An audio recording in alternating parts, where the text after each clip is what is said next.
জাকাত যোগ্য সম্পদ কি কি? জাকাতেবল অ্যাসেট, সব সম্পদে জাকাত হয় না। এই পয়েন্টটা খুব গুরুত্বপূর্ণ, আপনাদেরকে মনোযোগ দিয়ে শুনতে হবে। আপনারা মনোযোগ দিয়ে শুনতেছেন তো?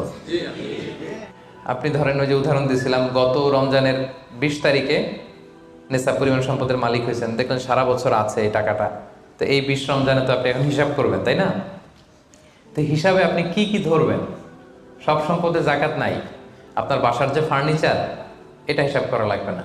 আপনার যে ফ্রিজ, আপনার যে এয়ারকন, আপনার যে থাকার যে ফ্ল্যাটটা, আপনার যে বাংলো বাড়ি, এগুলোতে কোনো জাকাত নাই। আপনার চলার জন্য যে গাড়িটা লাগে, এগুলোতে কোনো জাকাত নাই। আপনার নিজের জন্য যে ল্যাপটপ, মোবাইল, যত কিছু আছে, গ্যাজেট বলেন, এগুলোতে কোনো জাকাত নাই। তাহলে কি কিসে জাকাত আছে? জাকাতেবল অ্যাসেট কি, জাকাতযোগ্য সম্পদ কি, সেটা আমরা শুনি। 1 নম্বর হচ্ছে সোনা রূপা, gold and silver in its any form, যে কোনো ফর্মে, যে কোনো ফর্মে। এটা জুয়েলারি হোক, অর্নামেন্টস হোক, এটা বার হোক, বিস্কিট হোক। অনেকে গোল্ডের বার কিনে না, দেখবেন 999-এর ফাইনেস্ট গোল্ড, একেবারে খাপটাত নাই, 24 ক্যারেটের গোল্ড, 999 লেখা থাকবে এটার উপরে চকচকে, আপনার গোল্ডের বার, গোল্ডের বিস্কিট। অনেকে শখ করে গোল্ডের প্লেট, টেট, তৈজসপত্র এগুলো কিনে। হ্যাঁ, স্বর্ণের ঘড়ি অনেকে কিনে। পুরুষের জন্য কিন্তু স্বর্ণের ঘড়ি, আংটি কোনোটাই পরা বৈধ না। কিন্তু যদি কেউ কিনে, স্বর্ণের কলম আছে, শখ করে কিনে অনেকে, টাকা রাখার জায়গা পায় না, তো ভাবে যে একটা কলম কিনে ফেলি স্বর্ণের, তারপর স্বর্ণের ঘড়ি, স্বর্ণের এই সেই। তো এরকম জুয়েলারি বলেন, তৈজসপত্র বলেন, যা যা আছে আপনার সব হিসাব করতে হবে in its any form. Gold and silver, এটা জাকাতেবল অ্যাসেট। বোনেরা অনেক সময় প্রশ্ন করে যে যেই গহনা আমি পরি, এটারও কি জাকাত দিতে হবে? ইখতিলাফপূর্ণ মাসালা, বিশুদ্ধ মত হচ্ছে দিতে হবে। 3 মাযহাব বলছে দেয়া লাগবে না, ইমাম আবু হানিফা বলছে দেয়া লাগবে, এবং আবু হানিফা রাহিমাহুল্লাহর কথাটাই ভ্যালিড, বেশি যুক্তযুক্ত। সুনানে আবু দাউদের হাদিস, আম্মা জান আয়েশা রাদিয়াল্লাহু তাআলা আনহা স্বর্ণের বা রূপার একটা আংটি পরে আছেন। রাসূল সাল্লাল্লাহু আলাইহি ওয়াসাল্লাম বলেন জাকাত দিছো? আম্মা জান বলেন না, এটা পড়ছি যাতে আপনার সামনে আমি আমার সৌন্দর্য বাড়াতে পারি। রাসূল সাল্লাল্লাহু আলাইহি ওয়াসাল্লাম বললেন হাসবুকি মিনান নার, জাহান্নামে ঢুকাতে এটাই যথেষ্ট। সাথে সাথে জাকাত দিয়ে দিলেন আম্মা জান আয়েশা। তো আম্মা জান আয়েশা তো এটা পরিহিতা ছিলেন, কি বলেন। আরেক নারী আসলেন তার মেয়েকে নিয়ে, হাতে 2টা স্বর্ণের চুড়ি। রাসূল বলেন জাকাত দিছো? দেই নাই। বলতেছে তুমি কি পছন্দ করো যে এই 2টা চুড়ির পরিবর্তে আগুনের 2টা চুড়ি জাহান্নামে পরানো হবে? ওই মহিলা ভয়ে তাড়াতাড়ি খুলে দিচ্ছে, ইয়া রাসূলুল্লাহ নেন, পুরোটাই দিয়ে দিলাম। তো এই হাতের বালাও কিন্তু ওই মেয়ে হাতে পড়া ছিল, তাই না? এতে করে বোঝা যায় যেই জুয়েলারি আমার বোনেরা আপনারা ইউজ করেন, সেটারও জাকাত দিতে হবে, সেটারও জাকাত দিতে হবে। আপনার সিন্ধুকে থাক, গলায় থাক, আপনি সব কাউন্ট করে জাকাত দিবেন। তবে আপনি বিক্রয় মূল্য হিসাব করবেন, কারণ আপনি 1 লক্ষ টাকা দিয়ে একটা নেকলেস কিনছেন, বেচতে গেলে কি 1 লক্ষ পাবেন? কথা বোঝেন নাই? পাবেন? এটার সাথে খাদ আছে, এটার মেকিং চার্জ আছে, জুয়েলারি দোকানেরও একটা মেকিং চার্জ রাখে। তো আপনি যখন আপনার নেকলেসটা বিক্রি করতে যাবেন, ওরা 20% কাট করে দিবে। 1 লক্ষ টাকার নেকলেস আপনি দোকানে বেচতে গেলে কত টাকা পাবেন? 80,000টা হিসাব করবেন, বিক্রয় মূল্য ধর্তব্য। তো তাহলে সম্মানিত ভাই এবং বোনেরা, জাকাতেবল asset 1 number gold and silver. 2 number হচ্ছে ক্যাশ।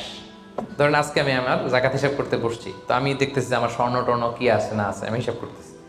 স্বর্ণের পালা গেল, এবার আমি হিসাব করবো আমার ক্যাশ কোথায় আছে, পকেটে কত, ওয়ালেটে কত, ড্রয়ারে কত, ব্যাংকে কত, কারেন্ট অ্যাকাউন্টে কত, ফিক্সড অ্যাকাউন্টে কত, সেভিংস অ্যাকাউন্টে কত, যত জায়গায় আপনার যত ক্যাশ ফর্মে টাকা আছে, এটা আপনি হিসেব করবেন। এগুলো জাকাতেবল অ্যাসেট। আরও কিছু সম্পদ আছে, এগুলো ক্যাশ না, তবে ইজিলি লিকুইডেট করা যায়, চাইলে টাকা বের করে আনা যায়। যেমন প্রাইস বন্ড অনেক কিনে রাখে না, আমাদের ডাক বিভাগের সঞ্চয়পত্র আছে না, এগুলো ফিক্সড ডিপোজিট, অনেকে ইন্স্যুরেন্স করে, লাইফ ইন্স্যুরেন্স। এগুলো চাইলে আপনি টাকা বানাতে পারেন। তো এটা অনেকে বলে হুজুর এটা তো ম্যাচিউরড হয় না, কীভাবে করবো? এটা ব্যাংকে আপনি নক দিলে ওরা স্টেটমেন্ট দিবে যে আজকে এই ডিপোজিটটা ভাঙালে কত পাবেন, একটা স্থিতি দেখাবে, এটা আজকের স্টেটমেন্ট। ওই স্টেটমেন্ট আপনি বের করে নিয়ে আসবেন যে আজকে 20 রমজানে যদি আমি এটা ভাঙ্গাই তো আমি পাবো এত, তাহলে এটার মালিক আপনি, এটা আপনি যোগ দিবেন। তাহলে বুঝতে পারছেন এটা? এগুলো জাকাতেবল অ্যাসেট। আচ্ছা গেল।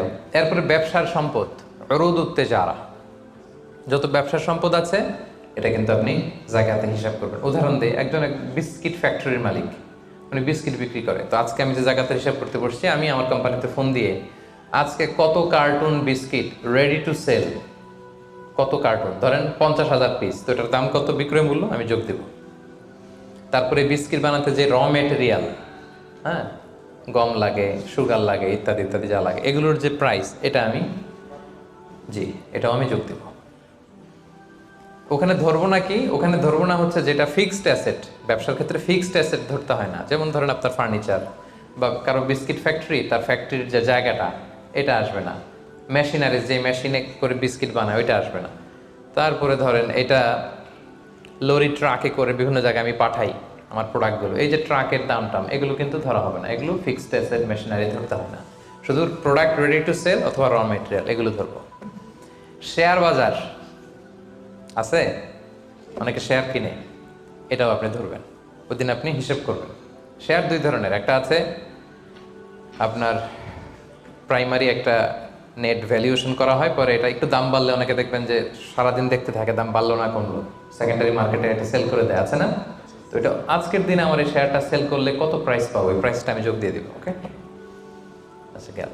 আরেকটা আছে কোম্পানির শেয়ার কিনে অনেকে, ধরেন বিশাল বড় বাংলাদেশে বড় কোম্পানি, বেক্সিমকো কোম্পানি, তারপর ওই কোম্পানি, এটার আপনি শেয়ার কিনবেন, লং টার্ম ইনভেস্টমেন্ট শেয়ার থাকে, ওইটা কিভাবে ধরবেন?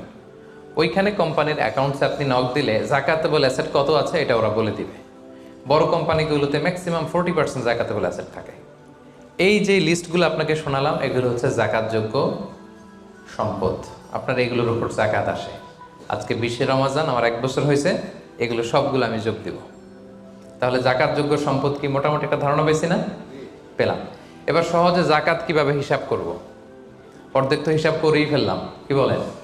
এই যে লিস্ট করে করে স্বর্ণ, ক্যাশ, ডিপোজিট, সঞ্চয়পত্র, আমার শেয়ার বাজার, আমার ইনভেস্টমেন্ট, আমার ডিপোজিট, আমার এটা এটা এটা করতে করতে করতে করতে বিশাল, ধরেন একটা উদাহরণস্বরূপ বলি যে ধরেন 20 লাখ দাঁড়ালো আমার, 20 লাখ টাকা, স্বর্ণের দাম সহ ইত্যাদি সহ সবসময়।